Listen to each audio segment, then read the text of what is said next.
Namaskara. Hi, my name is Mithin. So we are at Magic Palms. So Magic Palms is in a place called Bugadur. So this is around, this is in Taluk of Pavkada. So I'm an architect by profession. So I've studied architecture and then I've done my post-graduation in product design from NID. So I come from a traditional farming family from both my father's side and the mother's side. So though my father is also a professional, but we still have the background roots of farming. I'm from what used to be the outskirts of Bangalore and now the heart of Bangalore. So my roots are around Maratali. There's a place called Karyamnagrara where my father was born and he grew up. He grew up around the farming fields. So right now what the tech parks, the embassy tech parks, the prestige tech parks and things that you see, those are all farmlands. We did farming around there.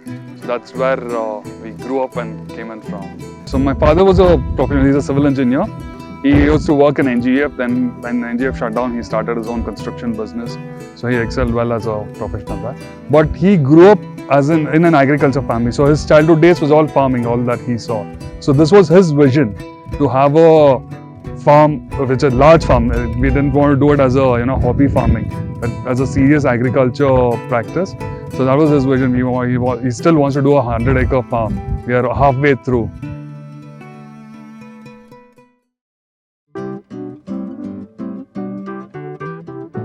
So basically, when the promotion of DAP and farmers started adapting chemical fertilizers, is the time when my father was not into farming. So he was running his professional side of career. So he never got acclimatized to that. So that's what I say, it's a blessing in disguise. So we didn't have to unlearn. We just had to not get into that stream of learning. So even now, if you ask me how much of DAP for a plant is and how much is this, we don't know. So even this farm has never seen a bag of DAP enter. It has never seen a bag of urea enter. So we bought this place in 2012 and end of 2012. So 2013 is when we started to do the development activities. So in December 2013, my father met with an accident. So pretty bad one. He had a spinal injury and so he was hospitalized. He was bedded in for a few months.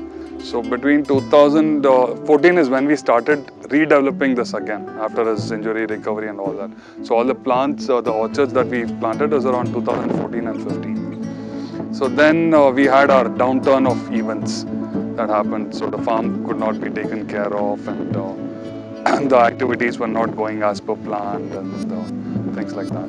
So then we had all the recovery times and those things. So in 2019, I started getting involved into the farm. So now I take care major of strategic planning, what crops to plant, what to do, how to go about those things. And that still takes care of the day-to-day activities.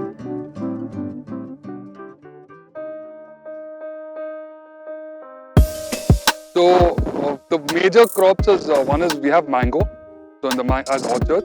So mango we have two varieties, that's Mallika and Amrapali. Then in terms of other orchards we have lime and sapota.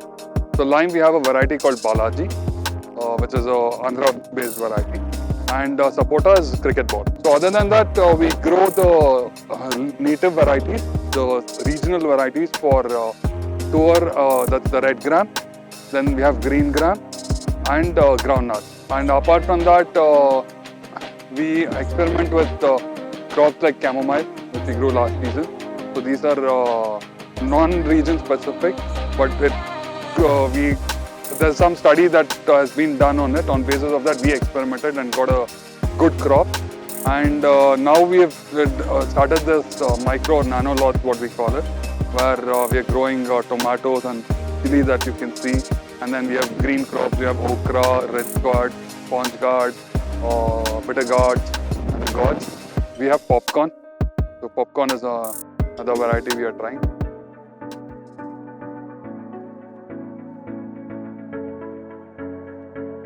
There is a big challenge in terms of customers understanding organic produce and especially natural produce when it comes in. So they need to understand why it becomes expensive. That's a major thing comes in as a cost factor. They're like, why is your kilo of tomato costing 50 rupees rather than getting it at 5 rupees in the market? It is because we planted it in a season where it was not ideal to be planted, or there is a lot of manual process weeding. 500 rupees was 10,000 rupees we have to shell out for manual weeding. The herbicide will do its job, but it will also screw up the soil, it screw up the produce, it will end up on your plate. So the challenges in marketing organic produce has been to reach customers. So you have a lot of middlemen chain, and these are guys used to do commercial marketing. So until I found Farmizen, it was a nightmare for me to sell even a small produce, because we don't get batches. I don't get tons of produce that I can get a truck and send it out to the thing and make the sale out of it. So we get in batches, we get small lots. So we need somebody who can connect to our customers to sell small lots. So that way, I think Farmizen is one of our go-to people when it comes to marketing and sales. So when you're talking about the future of the farm, there is a couple of short-term goals and a couple of long-term goals. So one is the long-term goals is to make it a biodiverse environment. So an environment where it sustains by itself, where there's nothing coming from outside and nothing going outside. Very minimal intervention by even human forces. And for the short-term goals, first is to make it sustainable financially, then sustainable ecologically.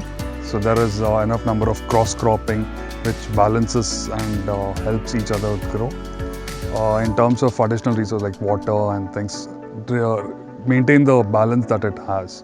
So those are on the short-term goals.